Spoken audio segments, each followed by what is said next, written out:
Hello and welcome to Into the Woods with Holly Worton. This podcast is all about our journey into the woods of ourselves, getting to know who we are, where we are, and where we're going in life, so that we can create the life that we want to live. It's about deepening your connection with yourself, taking inspired action, and really trusting yourself and your intuition. It's also about mindset.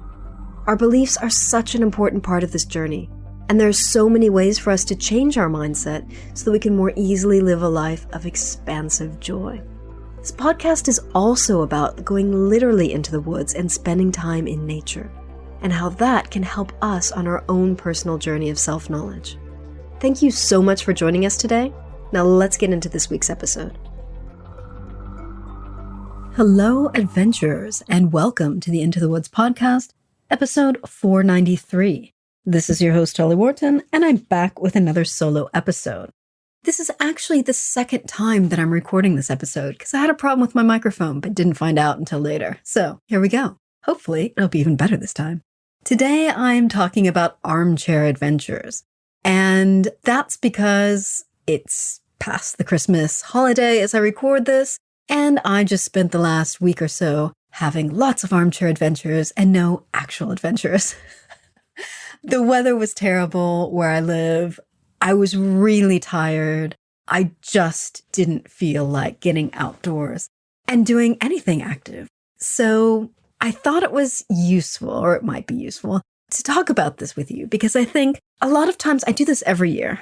And a lot of times I have a lot of guilt around it. Like I feel like I should be more active. I feel like I should be doing things. I should be taking advantage of the time off to being active and going outdoors and being in nature. And especially this year, shifting sports because I just got my black belt in kickboxing and now I'm shifting back to trail running. And I have some races in the calendar and I don't have a lot of time to prepare for them. So I've got some kind of self-imposed pressure that I've put on myself, which may or may not be good. But I'm going to be flexible with that. So anyway, I put a lot of pressure on myself and I feel a lot of guilt. And yet these armchair adventures were really needed. I was really ill with that thing that everyone in the UK seemed to have. At the start of the month, I'd been training a lot for my grading and I could feel my body was really tired, but I kept pushing myself because I had that deadline of the grading and I could tell that my body wasn't great. And so didn't surprise me when I fell ill with that bug, whatever it was. First week felt like a flu, second week felt like a cold. I don't know what it was. It was kind of a mix. Yeah, so after I had the grading, I ended up coming back and still spending a week in bed, working from bed this time in the second week, but I was really exhausted. I just wasn't feeling great. And so I really needed a rest.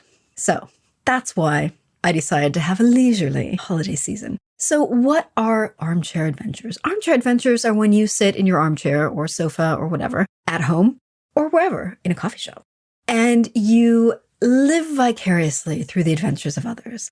You can watch documentaries, YouTube videos, read books, blogs, etc. You're living the excitement of things that other people have done. And I find it really, really satisfying. And every holiday season, like I said, I take time off for reading books, try to catch up with my Goodreads reading goals, which I totally failed last year. And I always feel a mix of guilt and pleasure, even though this is something I do every year. So this year, what did I do? I read a bunch of books. So I read this great book called Ultrarunning Mysticism, Mind, Body, Spirit, and the Sacredness of Overcoming Suffering by Gwendolyn Zywicke, who is someone who's actually going to be on the podcast next week. So I'm super excited to share her with you. I read Alone in Wonderland by Christine Reed, and that's someone else who's going to be on the podcast very soon.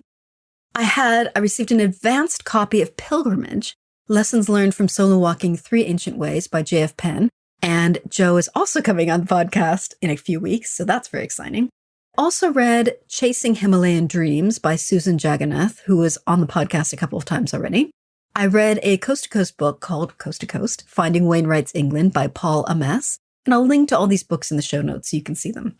That was a really enjoyable book by a guy who did a very different version of the Coast to Coast. He went with a bunch of friends and he also had like a crew, like he had a couple of other friends in a van that was like cooking for them. And so they would meet up at different checkpoints through the day and then they would meet up in the evening and they had these friends that would like cook these elaborate meals. It was amazing.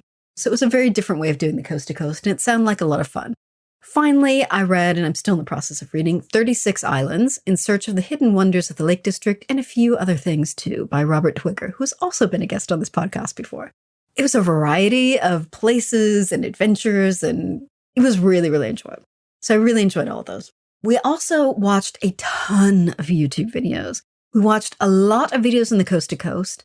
A lot of people YouTubed the coast to coast last year, and I've really been enjoying their videos now that I've done the walk. We watched a lot of videos around races in Europe and Iceland. We re-watched this really great video of the coast to coast by the Cowboy camper, and I'll link to that in the show notes. I really like his channel. He does great videos, and yeah, we really enjoyed re-watching it. Abbie Barnes, who I'll link to in the show notes, also did this fantastic documentary on a solo adventure that she did in Iceland.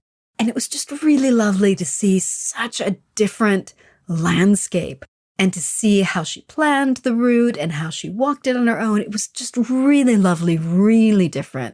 Highly recommend it to you. Highly recommend Abbie if you don't know her. I will, as I said, link to her video in the show notes. I also reread parts of the Coast to Coast guidebook because I'm really feeling like I want to do the Coast to Coast again. Probably not next year, but I don't know.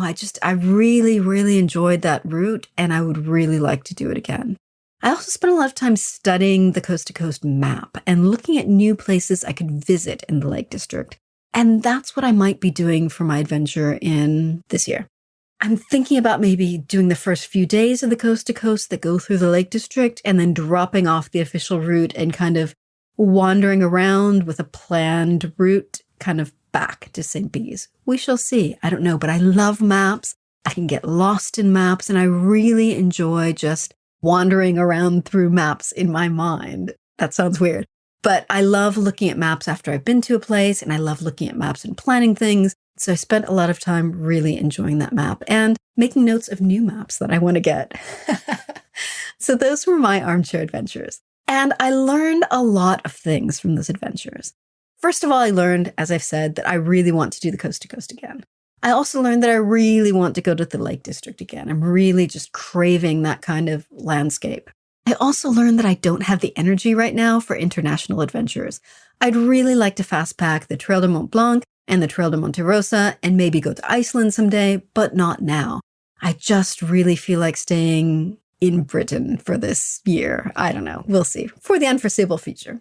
I really like it here. There's lots of great places to go that I haven't been to, and that's what I'm craving.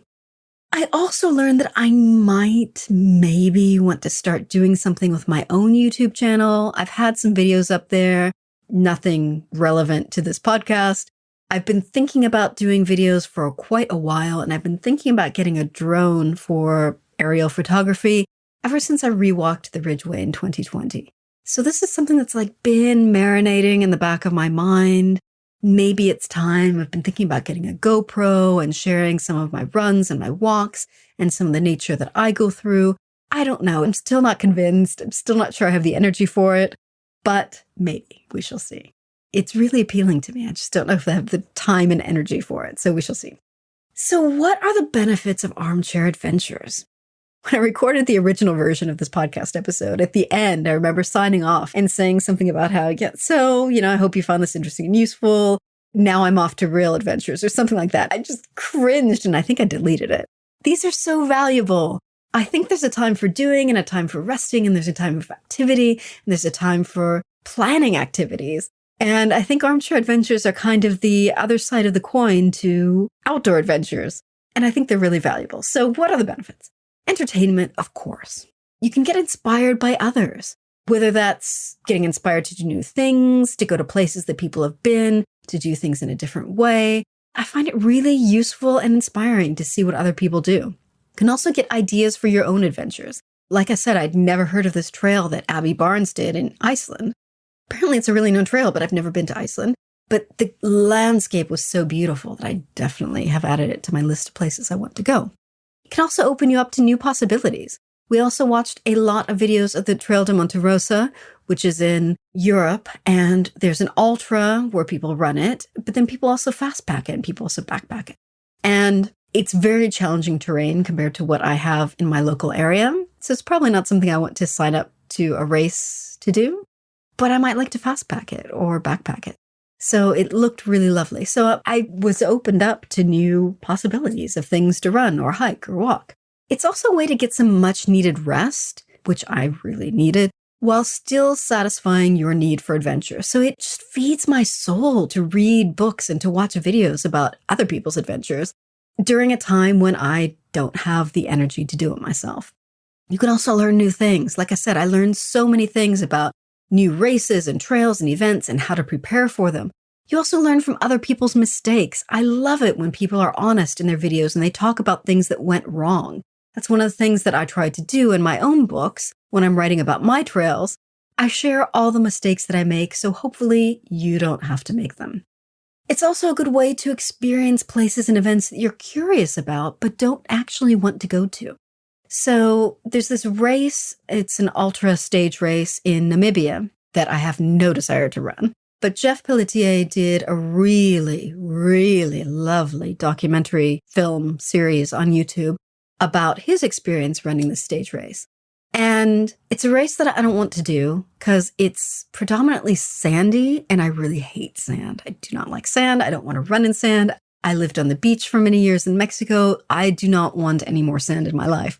But the landscapes were so gorgeous and his video was so lovely.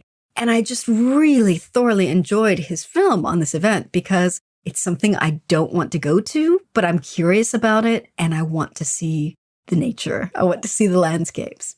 And I'll link to that video in the show notes.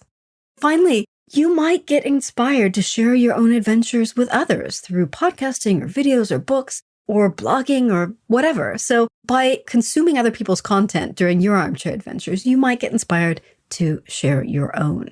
And that's super satisfying. I really like hearing from readers who have read my books and have found them useful. So how can you enjoy guilt-free armchair adventures?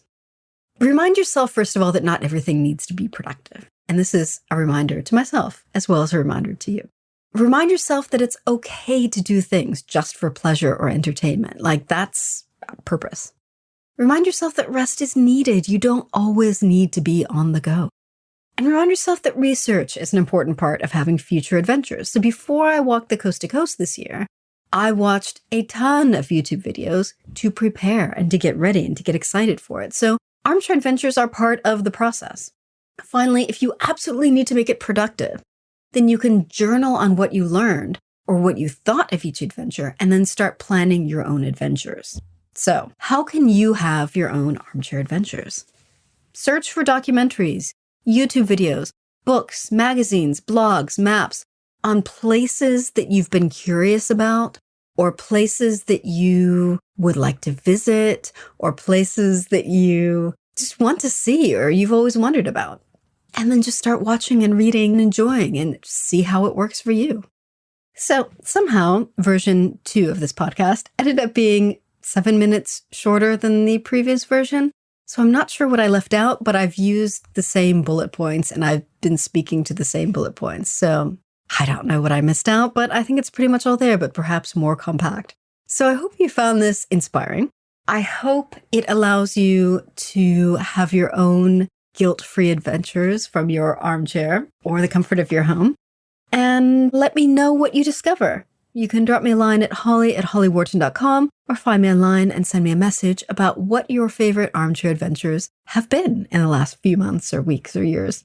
If you enjoyed this episode, you might want to check out these related ones. 484, I talk about how to evaluate your year in adventures and start planning new ones. 451, I speak with Dr. Andrea Perez about how to balance adventure and recovery. 433, I speak with Rob Twigger about how adventure satisfies our need for childlike play.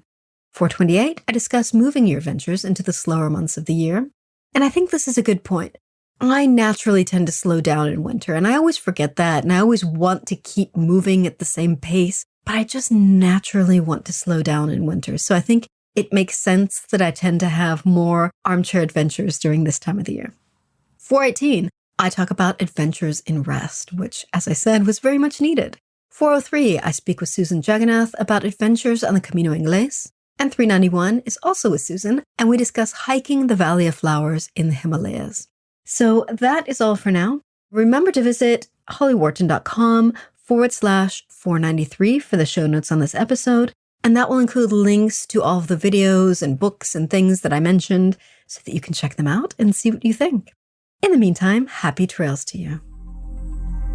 Thanks so much for listening to Into the Woods with Holly Worton. You can find more information about today's episode, including links for topics that were discussed, at hollyworton.com. That's HOLLYWORTON.com. If you'd like to connect with other listeners and get support on your journey, I would love for you to join my private community on Patreon. That's patreon.com/Holly Worton. That's patreon.com/Holly Worton. Thank you so much for listening, and I look forward to seeing you next week.